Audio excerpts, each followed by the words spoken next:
Okay, hi guys, this is weird. Like, I haven't recorded a video in like a week or 2 weeks, so me talking to myself kind of feels weird. And also, sorry if you hear me like drinking. I am eating McDonald's right now while I'm recording this. I slurred. I'm slurring my words. Okay, probably cut that out or like put in subtitles so you know what I'm saying. Basically, I'm just eating McDonald's, and I was like, oh, I should probably record my new video, which, if you can't tell, is my Aoi Asahina Danganronpa's best friend video, aka her analysis video. Anyways, when I'm recording this, I only have section 1 and like maybe like a quarter of section 2 done. Like, I don't know how long section 2 will be. I think there for sure will definitely be 4 sections. So this video, like, section 1 will end at one thing and then it'll pick up later on, or I might even record it today and I'll just add in more later on. So without further ado, let's get into this. I'm going to take a drink now. Section 1, name, meaning, and talent. The first name, Aoi, can be translated to Hollyluck or Althea. I don't know how I'm assuming it's pronounced Althea. I can't pronounce that, but... Which I kind of consider weird, considering both are flowers, which, I mean, obviously flowers drink water, Aoi, swimmer. Anyways, but the flowers, when you search them up, they're mostly pink. Which is weird considering Aoi's color scheme is, or her color palette is red, white, and some blue, and then like browns and tans for like her hair and skin. I mean, the red and white could make pink, but like the other kanji for Aoi would make more sense, as it means blue or green, which are colors that water is usually associated with. And I can't find the exact kanji for Asahina, but on the website behind the name, the one user submitted name for Asahina, says that it can mean morning sunlight, which I'm assuming her last name means. Not 100% sure on that. If you do know what the kanji mean, can you tell me, please? Like, I know that's coming off a little bit pro. Then as for her talent with the ultimate swimming pro, makes sense, but like, you might be saying, but the Ultimates are the best at their talent. Well, yeah, no. For example, I think Hiyoko has said that compared to the rest of the Saionji clan, she's beginner in traditional dancing, and as far as we know, her mom and grandma didn't attend Hope's Peak, despite them being able to, considering Hope's Peak was founded in like the 1920s to 30s, so her grandma would have been alive by then. We also know that Aoi was on her way to the Olympics, and that ever since elementary school, she has been like winning swimming competitions, and it's also implied that the Asahinas are just an athletic family and they probably have a high metabolism, and I also think that one of the parents might have ADHD, considering how many of the traits I see in Aoi and Yuta. Like, Aoi and Yuta act the same way, and I know they're siblings, but not all the time siblings are like, but they act the same way, which makes me think that they probably do, consider I'm pretty sure ADHD, you need one parent to have it, or like a grandparent, and it like I don't know fully. Also, sorry if I drink or if you like hear me swallowing. My last video, like my taco one or whatever video I recorded, my mouth was dry. Since then, my mouth has become wet. So that's fun. Hey, section 2, during Trigger Happy Havoc, I just want to add this in, that, this video may be a two-parter, as Hina appears both in Trigger Happy Havoc and in Danganronpa 3, The End of Kibougamine Academy. So, I will also be covering the 4th chapter, as apparently a lot of people misinterpret Hina's actions and, like, what she was probably feeling then. So, this might be, like, the first part, me just saying, like, her name and what happened during Trigger Happy Havoc minus the 4th chapter. Then a next video might be the 4th chapter. Then the one after that will probably be the end of Kibougamine Academy. Unless I can manage to fit this all in one video, then I will. Or if I can fit it into 2 videos at least, then I might do chapter 4 and the end of Kibougamine Academy as one whole video. Not separate from this one, but like do a 2-parter one, which could be my first two-parter analysis video. Anyways, let's just get back into the video. We first meet Aoi along with the other students in the entry hall. It's actually Aoi who suggested that everybody should introduce themselves so that they can have like some trust and like, you know, so that everyone's not like, ew, I don't know who you are, so I don't trust you. When Makoto first meets Aoi, she asks how to spell his name, to which he explains. She then traces the name on the palm of her hand. When she asks Makoto for his last name. He tells her it's spelled exactly as it sounds, to which she says something to the extent that she'll write it down later or once she knows it. I would also like to point out that Makoto decided to mention Aoi's proportions, and if my memory serves me right, he also makes a separate remark to himself about her boobs, which, like, Makoto, he's been pervy since before chapter 1 even started. Like, anyways, this is where, like, it cut off. I know this is like 5 minutes long, so the other 10 minutes will be the rest of the video. So bye, I'll see you then. So yeah, have a good day. Well, not have a good day, the video isn't ending, but the recording is ending. So in like 3 seconds it'll probably start up again. Okay, hi everybody, this is the second half of the video, so let's just get right into it. This is all based off of memory since the wiki stops or something. That's what I wrote. Okay, anyways, when the students went to watch their motive videos, we initially didn't know who Aoi's loved one is, but thanks to Ultra Despair Girls, we know that it's her younger brother, Yuta. Obviously Asahina, he doesn't have a different last name. Sometime, like, I believe it might have been after or could have been before, just sometime within chapter 1, Aoi and Sakura start to share Aoi's room as she was getting scared. They also befriended each other really early on in the killing game, which I feel like could be something that Junko's memory, like, brainwashing just can't do. Like, for some reason, Aoi and Sakura, even after having their memory wiped, they still managed to become friends. Like how even after having their memories wiped, Mahiru, Hiyoko, Ibuki, and Mikon also all became friends, and how Akane and Nekomaru also became friends. So I feel like that could be like one thing that Junko's brainwashing can't do, which could also imply that Mondo and Taka were friends, that Makoto and Kyoko were. So anyways, after that, Aoi also had a major role in the first trial, as her and Sakura were in the kitchen when Sayaka took the knife, which let everyone know that Sayaka wasn't completely innocent, and without Aoi and Sakura, everyone would just think that Sayaka is, like, ambushed and didn't know what's going on. But also thanks to Aoi's testimony, Toko tries to say that her and Makoto were working together. Then Aoi gets confronted about being the killer, but Sakura steps in and says that Aoi was with her all night, so neither of them could have killed her.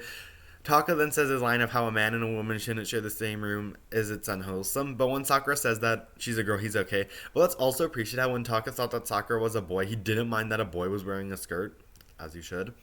Also, I just want to say, depending on the version, I believe in the recount of the anime, aka the worst anime ever, and Trigger Happy Havoc, it's Aoi and Sakura who are in the kitchen, but in the stage play, it's Aoi, Sakura, and Chihiro.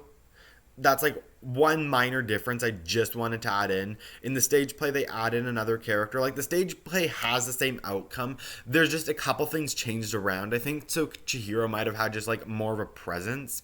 Okay. This one's called Discovering Alter Ego. After Chihiro and Mondo's deaths, we see Aoi crying in her bed, sad about the deaths. She then talks to herself and says that to make her feel better, she should go and get some donuts. She gets ready, leaves the room, but when she's about to enter the cafeteria, she hears a weird noise coming from the bathhouse. She goes and checks it out and sees that it's coming from one of the lockers. She opens that up, finds Alter Ego. During the morning meeting, Aoi did not attend from being too shocked about what she had seen the previous night. When everybody goes to check up on her, she remarks about seeing Chihiro's spirit. She then shows them where Alter Ego is. Then during chapter 3 with the double murder, after both bodies are discovered, Aoi goes over to Hifumi as she sees that he's still breathing and tries to help him and begs him not to die. Unfortunately, he does. I also want to add this in. Aoi didn't go over to Taka for 2 reasons. 1, he was further away, and 2, she could probably see he wasn't breathing, whilst Hifumi was closer and very alive still. He wasn't dead, but he was still alive. Like, what is Aoi supposed to do with a dead Taka? Like, she can't do anything. Like, he's already gone. Like, okay, chapter 4. I'm not talking about the chapter in general. I'm just talking about, like, the Aoi Sakura thing. Okay, in chapter 4, it's revealed that Sakura has been the traitor all along. And with that, every student minus Aoi, Makoto, and Kyoko turn their backs on Sakura, with Aoi refusing to believe that Sakura did this of her own free will and tries to stop everybody from hating Sakura. Unfortunately, Hiro and the 2 useless have a two useless people, or useless two, whatever you want to call them, have a dislike towards Sakura now. Or they just don't trust her. Like, I feel like Toko and Byakuya just flat out hated her, but Hiro just didn't trust her. Like, because I feel like Toko would just do whatever Byakuya does. She's like your younger sibling or cousin who copies you. Like, that's what she gives me. Like, that's what she probably does to Byakuya. Anyways, sometime after Sakura is revealed to be the traitor, Aoi and Genocider get into a fight, which results in Aoi hurting her arm. When Sakura finds out about what happened, she's furious, probably for the fact that her friend got hurt protecting her, and that the other students are taking it to this level. Like, I feel like Sakura's the type of person, like, Sakura and Akane would be the type of people that don't mind if you hurt them, but if you hurt their friends, they will just pummel you into non-existence. Like, and Nekomaru and Hina are the type of people to get hurt defending their friends, but they'll also get mad if you hurt their friends' feelings. Like, that's just the types that they give me. Anyways, so Sakura wants to plan a meeting with the other three, and I feel like we all know what happens here, but I will point out that Hina was justified in what she was doing. All the other characters in this chapter were in the wrong, minus Aoi and Sakura. That's an unpopular opinion, but she was justified, as Sakura was not a bad person. In fact, during chapter 4, when, like, everybody alive, like, they were all bad people except for Aoi and Sakura. They were the only two people legitimately in the right. If it hadn't been for Aoi trying to help Sakura during chapter 4, she probably would have K'd herself earlier. And it's not like Makoto and Kyoko did anything to help Sakura. They just didn't badmouth her. Like, basically, anytime Sakura got it, like, in chapter 4 when Sakura was getting picked on, Hiro, Kyoko, and Makoto were just kind of there. Byakuya and Toko were flat out insulting her. Sakura was just taking the insults, and Hina was the only one defending her. Like, anyways, also, like, imagine being in Aoi's position. You are in a killing game. Your friends are dying, and you can't do anything to save them. But she still manages to put a smile on her face and a positive attitude, even though she probably isn't happy. She just wants other people to be happy. Then suddenly your best friend is revealed to be the traitor, and everybody either gangs up on her or does nothing to help her except for you. You try your best to help her out of her situation, but instead she takes her own life, which guarantees your safety. She sacrifices herself for you and for everyone who did nothing to help you. You then get a forged note from Monokuma's that basically says if everybody just trusted Sakura, none of this would have happened. Your friend would still have been alive. And of course, Aoi is grieving. She has probably been grieving since Sayaka's death. She's just been doing it more silent. Like, she doesn't want people to know she's sad. But now you explode with anger, not just towards other people, but to yourself as well. You genuinely believe that you could have saved Sakura if you just tried hard enough. And you believe that everybody else could have saved Sakura if they just believed in her. So you set up a trial to pin yourself as a Blackened, so everybody will die. It also seems like Aoi believes in ghosts, as she calls, like, alter ego a ghost or a spirit. So she might also believe in the afterlife, and she probably wants to see Sakura there so she could apologize to her. But instead, she learns a new life lesson and forgives everybody. Even Byakuya, who had previously insulted Sakura, like